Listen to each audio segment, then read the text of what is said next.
सिर्फ पढ़ाई करने का मतलब ये नहीं होता कि आप रट लो किसी चीज को। पढ़ा जा रहा है सिर्फ सिर्फ ये नहीं किताब ले लिया रटे जा रहा है। एलपीजी क्या है?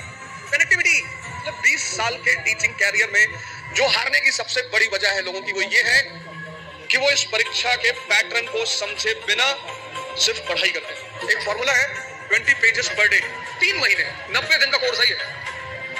3 महीने, 4 बातें। आज के सेमिनार में मैंने 4 बातें बताई। जो जिंदा दिमाग है, जिंदा, वो अपने समय को, जैसे अगर आप आईएएस मेंस का पेपर देखें तो 1970s के जो क्वेश्चन थे वो अलग थे, 1990s के क्वेश्चन अलग हो गए, फिर 2000 के बाद क्वेश्चन बिल्कुल अलग हो गए, और आज तो जो मेंस का पैटर्न है क्वेश्चन पूछने का वो तो एकदम पलट चुका है।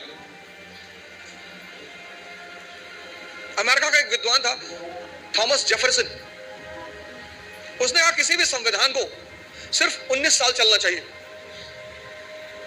थॉमस जेफरसन, जब अमेरिका में संविधान लिखा जाने लगा तो उसने कहा किसी भी संविधान को सिर्फ 19 साल बस, क्योंकि 19 साल बाद बहुत सी चीजें बदल चुकी होंगी, तो जब चीजें बदल जाएंगी तो फिर संविधान लिखा जाएगा बदली हुई परिस्थिति के हिसाब से।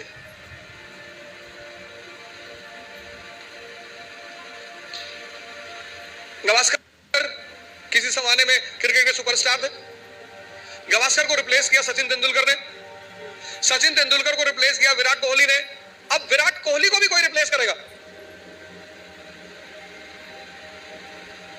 समय की जो सबसे बड़ी चीज है वो है change. Change is the law of nature, और जो चेंज को नहीं समझेगा, सिर्फ पढ़ाई करने का मतलब ये नहीं होता कि आप रट लो किसी चीज को। तीसरी सबसे बड़ी चीज ये है कि तुम्हारी जो समय है, सिचुएशन, परिस्थिति, इकोनॉमी, सोसाइटी, पॉलिटी, और सब इंटरकनेक्टेड है। स्कूल में हम क्या करते हैं, सबको सेग्रीगेट करके पढ़ते हैं अलग अलग, लेकिन सिविल सर्विस में सब एक दूसरे से जुड़े हुए हैं।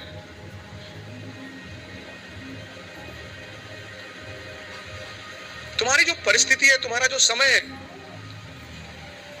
उसको देखना, उस पर गौर करना बहुत जरूरी है। अगर तुम अपने समय को नहीं, उस परिस्थिति को नहीं पहचानते।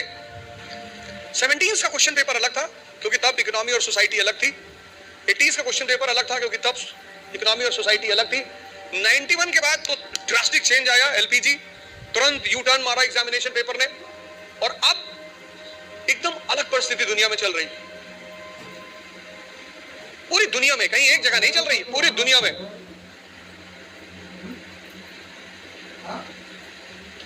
ये तीसरी चीज है, अपना समय।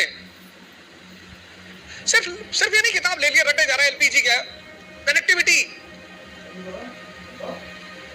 भारत यूनिटी इन डाइवर्सिटी का देश है, आज से नहीं, प्राचीन काल से। और उस यूनिटी इन डाइवर्सिटी की मुख्य वजह क्या है? भारत की ज्योग्राफी। कल्चर किस पे डिपेंड करता है? ज्योग्राफी पे। कल्चर मतलब ड्रेस, कल्चर मतलब खाना। कश्मीर का हिंदू और तमिलनाडु का हिंदू, दोनों के ड्रेसिंग सेंस अलग अलग होंगे क्योंकि दोनों की ज्योग्राफी अलग अलग है। गुजरात का मुसलमान और नॉर्थ ईस्ट का मुसलमान, दोनों का ड्रेसिंग सेंस अलग अलग होंगे, और खाना भी अलग अलग होगा। तो अशोक को, जैसे आज हिंदू मुस्लिम ईसाई के बीच तनाव है, ऐसे अशोक को बुद्ध, ब्राह्मण और जैनों के बीच तनाव का सामना करना पड़ा।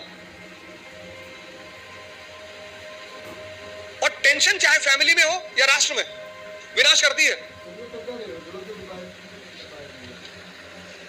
जो तुम आज सिचुएशन देख रहे हो, ये सिचुएशन अशोक के सामने भी थी, तभी तो हम उसे द ग्रेट कहते हैं, जिसको समझ में आ रहा हो।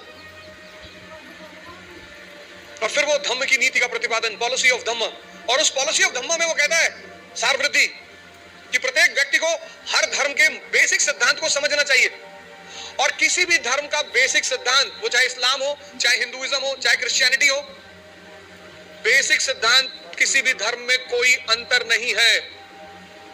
बेसिक सिद्धांत इस्लाम, क्रिश्चियनिटी, इसी में तो दाराशिकों ने किताब लिखी थी, Majmaul Bahrain, the meeting of two oceans, Islam and Hinduism. वो जो अशोक के समय परिस्थिति थी, बुद्धिस्ट, ब्राह्मण और जैनों के बीच तनाव, वही परिस्थिति मेडिवल इंडिया में अकबर के सामने थी। मुसलमान और फिर उनके विभिन्न डिफरेंट सेक्ट्स, संप्रदाय, शिया सुन्नी, शैवाइट, वैष्णवाइट, तो उसने भी फिर कहा कि नहीं नहीं, इस तनाव को कम करना है तो तौहीद इलाही, तौहीद इलाही। अब जब तुम मेंस में आंसर लिखते हो तो तुम्हें ये कंपैरिजन दिखाना पड़ेगा। वो जो तुम्हारा एग्जामिनी है ना, उसको पता लगना चाहिए कि यार इसने हिस्ट्री से सीखा है। India is a country of unity and diversity. आज कोई हम इस समस्या से परेशान नहीं है, पहले से। और जब जब हम इस समस्या से परेशान हुए, हमारे पास सॉल्यूशन था। परिस्थिति, अपनी प्रेजेंट परिस्थिति को समझना, राष्ट्र की आर्थिक स्थिति, economic condition, social condition, political condition, cultural condition,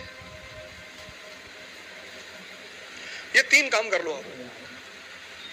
और अगर ये 3 काम आपने कर लिया तो आप भी कल यहां बैठोगे और असंभव को मजाक बना दोगे। पहला काम, पूरे एग्जामिनेशन पैटर्न को समझो। घर जाकर नहीं समझते हो, जहां कोचिंग में पढ़ते हो उस टीचर से पूछो कि सर ये है क्या क्या क्या है सर, डिमांड इनकी क्या है सर, ये बेस में क्या चाहते हैं सर, ये प्रीलिम्स में क्या चाहते हैं। कितना पढ़ोगे यार? अगर तुम एक बार सिलेबस उठाकर देखो आईएएस का, तो सिर्फ सिलेबस देखकर ही तुम्हारी हालत खराब हो जाएगी। कोई तो फॉर्मूला होगा जो इन लोगों ने फॉलो किया होगा और प्रीलिम्स निकला। इस दुनिया में हर कोई भी आदमी ओमनीसिएंट नहीं है। अभी आप हमसे 4 क्वेश्चन पूछ लो, हो सकता है मैं ही जवाब ना दे पाऊं। दूसरा, सेल्फ इंट्रोस्पेक्शन करो, अपनी क्षमता को चेक करो। और तीसरा, अपनी परिस्थिति को समझो। इन सबके साथ ये 3 बातें क्लियर हुई ना। इन सबके साथ जो चौथी बात, जो मतलब मुझे बोलना ही होता,